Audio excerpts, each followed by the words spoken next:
Hello everybody, Paul here again. The topic today is post-structuralism and deconstructive criticism as it relates to literary criticism. So this idea of post-structuralism is pretty complicated and hard to follow at times. I made an earlier video on structuralism that just explains the basics of structuralism, and that will be useful for you to watch before you start learning about post-structuralism. So I suggest that you watch that one first. Post-structuralism and deconstructivism, which is part of it, has been pretty dominant in literary criticism from about the 1960s and beyond. The idea here is that there's no ultimate or universal meaning to anything. That meaning itself is unstable and constantly changing. So therefore, in order to construct meaning, you have to have sort of a highly contextualized and contingent way of understanding what's true. Meaning is constructed through language, so this is something it has in common with structuralism. But in post-structuralism, language is unstable, so therefore meaning becomes unstable. So the result is that this instability of meaning causes the tendency for power, circulations of power, to define things and create meaning. So this is sort of a non-essentialist or even anti-essentialist way of thinking. But again, it's been dominating literary criticism and a lot of other fields of critical theory for a pretty long time now. There are a lot of theorists practicing this. So in post-structuralism, I'd say the two giants of the field are Michel Foucault and Jacques Derrida. I'll be discussing both of them during this, and the readings for people in this class, the readings are going to be a Foucault reading and then a secondary reading that discusses Jacques Derrida. But there are also other people in this field who you might recognize. So Julia Kristeva is a post-structuralist, and in an earlier video I was discussing feminist criticism, and Julia Kristeva was doing some very post-structuralist things in her theory that you're going to recognize when you listen to this talk on post-structuralism. Jacques Lacan also was in one of my earlier videos doing psychoanalytic criticism and using some post-structuralist ideas. You might recognize the words Deleuze or Barthes or Baudrillard. These are all post-structuralists who have been pretty prominent. You will notice that post-structuralism has a lot to do with new historicism and with feminist criticism, and I did videos earlier on all of those things, hoping that you can sort of start to get familiar with some aspects of post-culturalism before we dive into this big part of it. So I hope you're ready, and here we go. Post-structuralism is both a continuation of and a challenge to structuralism. So I want to explain some examples here and kind of talk about why that is. So let's just compare them a little bit. Structuralism says that there are underlying universal structures that make us human and sort of govern the way we think and the way we act. So, and this is all language centered. So language is the key, and if you can understand the way that we use language, you can understand the underlying structures that cause us to behave the way we do. Post-structuralism says, okay, yes, language is the key to understanding things, but language is not a stable way to make meaning. And therefore, if you're trying to understand underlying universal structures of people that come about because of language, the instability of language would also mean that those structures are unstable too. So bottom line is this universal stability of humans all kind of having the same structure, the same makeup, the same mechanical being doesn't really work. So instead of having these structures that govern who we are and how we're defined and what we think and what we do, we have to depend on the idea of a circulation of power as defining things and people and what we are. And if you can recall from earlier videos, power and ideology are very closely related. Think back to New Historicism. The idea of discourse. Discourse is a way to carry ideology, and the circulation of discourse is a circulation of power. And whoever has the most dominant discourse has the upper hand and defines what things are. So you'll see that New Historicism is very much a post-structural sort of project. So post-structuralism kind of takes away our universal grounding. It leaves us without any ground left to stand on. And in order to explain how and why that is, I will go back to structuralism. So remember, in structuralism, Ferdinand de Saussure came up with this system of signifier and signified, right? Language is this abstract way of referring to the world. A signifier is an element that represents something else. So a word, and this is just a famous example that everybody uses, tree, right? So the letters T-R-E-E, that's one word that is a signifier. A picture of a tree would also be a signifier. The sound of the word tree that you hear right now is a signifier. Any symbol that is supposed to mean tree, that's a signifier. The signified is the tree itself. So that's how far that's how far structuralism went. We have the signifier and the signified, the thing that represents and the thing that's represented. Well, post-structuralism messes this all up. It says, well, language is more arbitrary than that.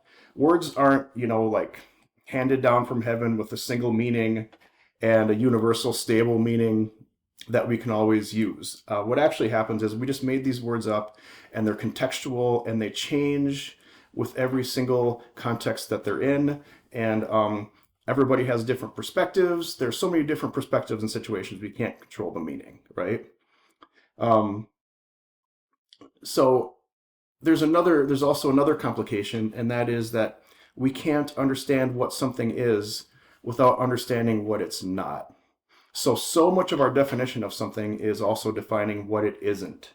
So whenever we're trying to define what something is, embedded in the language and in the whole philosophy of language is also all this baggage about what it is not. So it becomes a really complicated thing to actually say that a word neatly and tidily represents something. So in a post-structuralist view, the signifier T-R-E-E doesn't refer to one universal tree, but it also doesn't refer to all the trees. It has to refer to a single tree and all the trees that have ever existed in the world and in imagination, like all at the same time, right? So that means that the signified, the thing being signified, the tree itself, can't be nailed down from the single signifier of T-R-E-E. It has infinite signifieds. Even if you're looking at a particular tree, that's one tree, that still can't be nailed down as a single thing, because everybody who looks at that tree is going to be looking at it with a different perspective, from a different angle, with a different set of beliefs about what that tree means, a different set of experiences, etc., on and on and on and on and on, right? So even if there's one thing, you can't quite nail it down. So take me, for example. I'm Paul, P-A-U-L, that's my signifier. But when I'm thinking about all the different ways that people are watching this and perceiving me, there's a lot of different things going on. I can't even perceive myself in a single way. I don't even want to think about different ways that I'm being perceived right now, right? So even when there's just one thing, think about like in the United States, in Washington, D.C., the White House, right?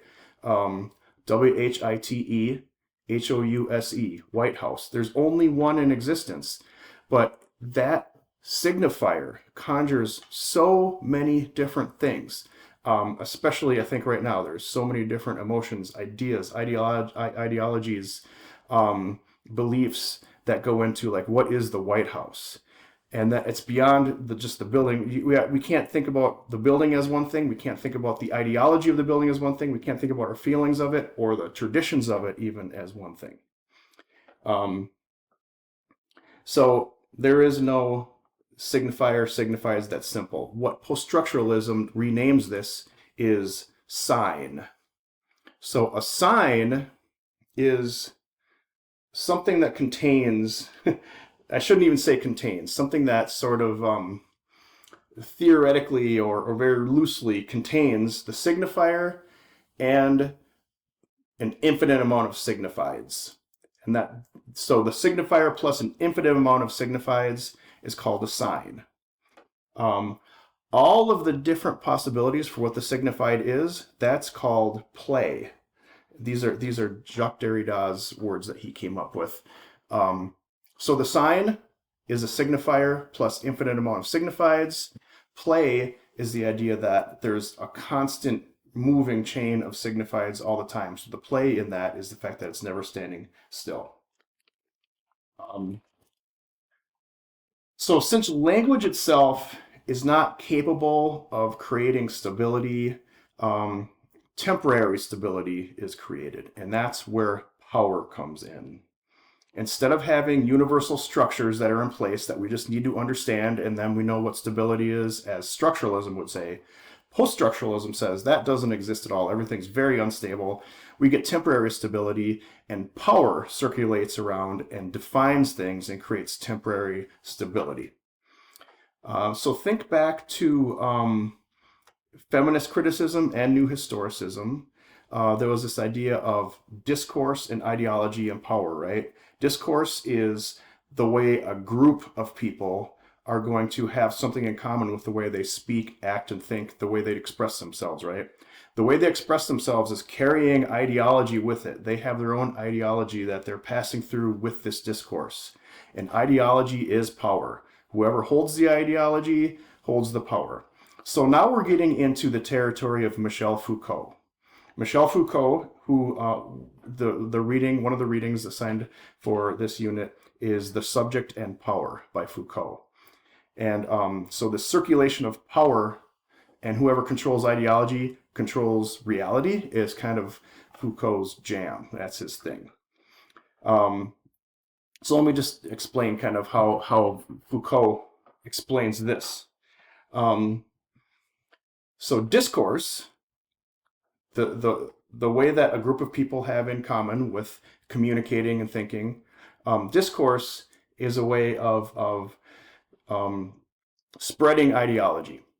So this group of people are also going to have this shared ideology, and their discourse is going to spread it. So when you use your discourse, when you express yourself in that very certain way, your discourse is going along with it. All discourses hold power. Some hold more power than others, and it really depends on how big your community is that uses that discourse. If there are just a few of you that use that discourse, you're not going to have much power in your ideology. But if there are more, then you're going to have more power in your ideology.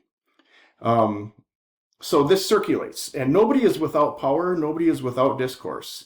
But a discourse can become dominant. And that's when power really comes into play.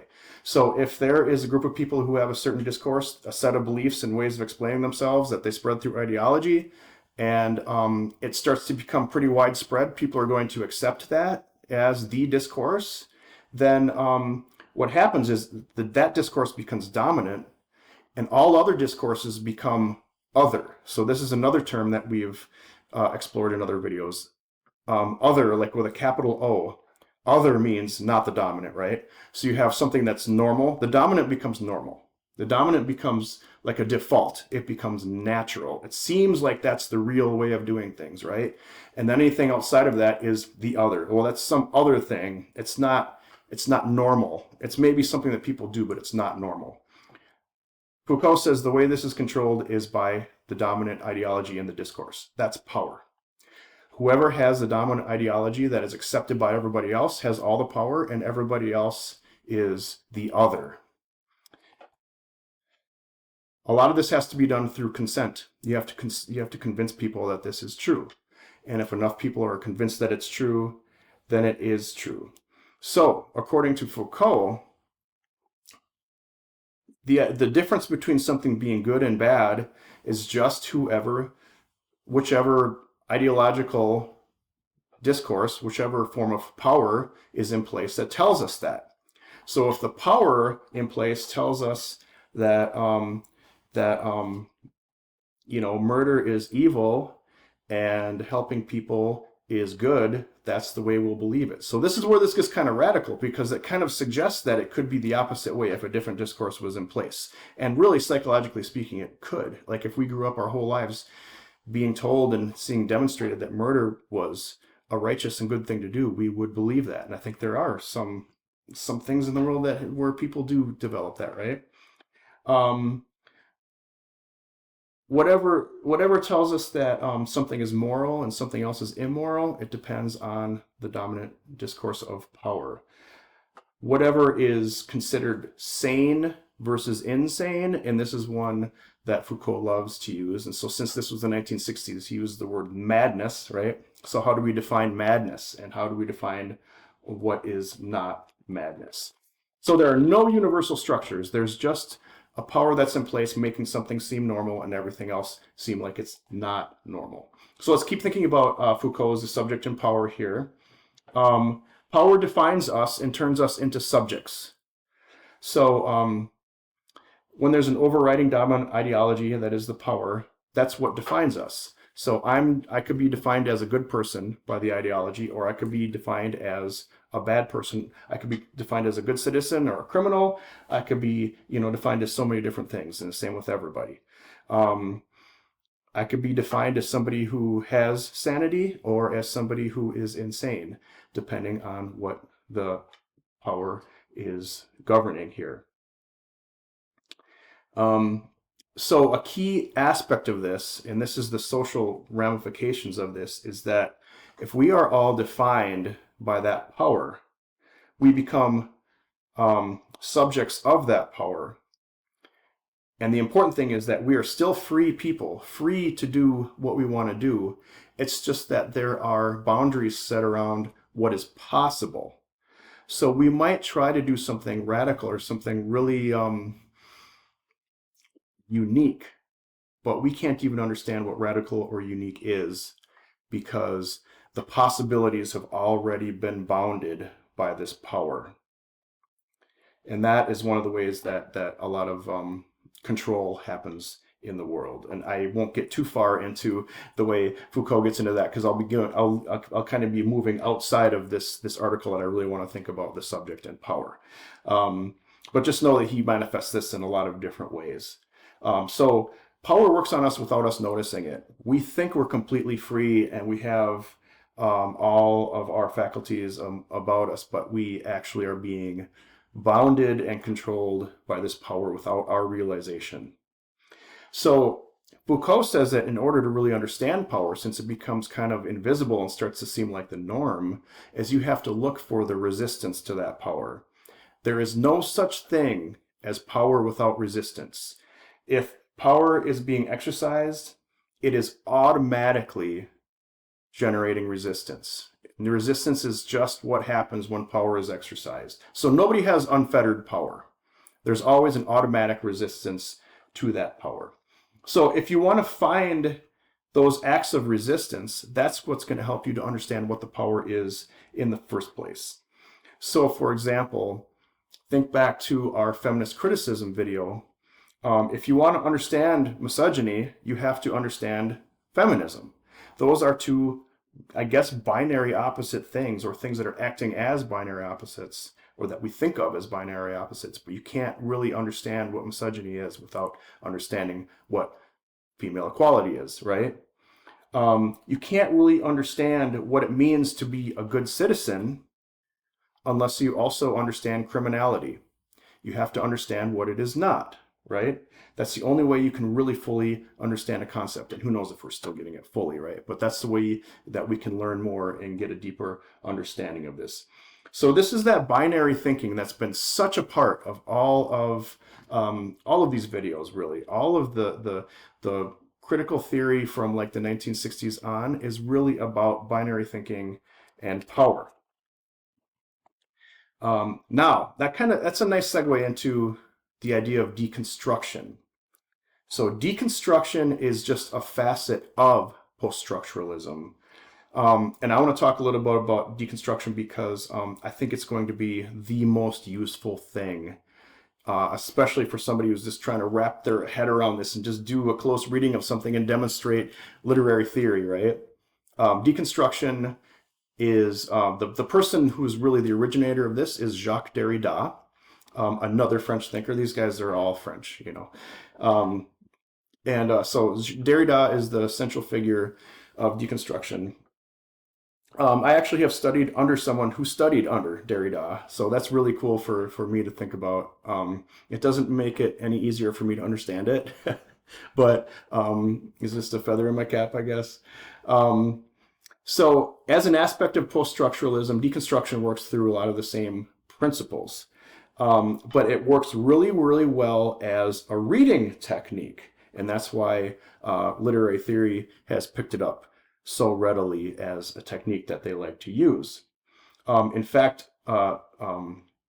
Michel Foucault criticized Jacques Derrida for creating this thing called deconstruction that Foucault was claiming was nothing but like a reading system or some sort of like little decoding tool for text instead of this larger social liberatory tool, or however Foucault thinks about it.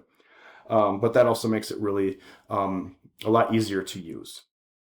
So here's this idea. When you're reading a text, think about the concept of the sign and, the signifier and the signified. And think about how the signified is this infinite chain of signifieds, right? And realize that what that means is you have this tool for interpreting a text because what's being signified in the text is infinite. So you can think about this a little bit in the Foucauldian way, the way Foucault would do it, and say, if you really want to understand what's going on in the text, you have to understand the resistance to it. Where is the text resisting itself? Where is there a contradiction in the text that the text might not, that the author of the text might not even be aware of? It might not have been the author's intention of doing it, but it's there anyway. That's the sweet spot where you want to see. So you have to figure out, first of all, what ideology is this text trying to create? Everything is trying to create an ideology, because remember, everything, all of our discourse is laden with ideology. So if you were to find a central theme, as new criticism would say, what's the central theme of this reading? You want to figure out what that central theme is, and that's very closely related to what ideology is this spreading. So find the theme, find the ideology, kind of the same process, right? And then you want to see if there are ways that what's being signified could be changed. How is this text contradicting itself? And how can you find the system in that? How is it systematically sort of contradicting itself? What it means is finding what the binary concept at work is in this reading, and then breaking that binary concept, which is such a big thing with post-structuralism, whether it's in feminism, whether it's in new historicism, whether it's in deconstruction. That is a nifty reading technique that can get you, it can cause you to create a lot more meaning in the text than maybe was intended by the author. But the idea in post-structuralism is the death of the author. We don't care what the author thought. We are going to interpret this in the way that we think it's the most effective way to interpret it.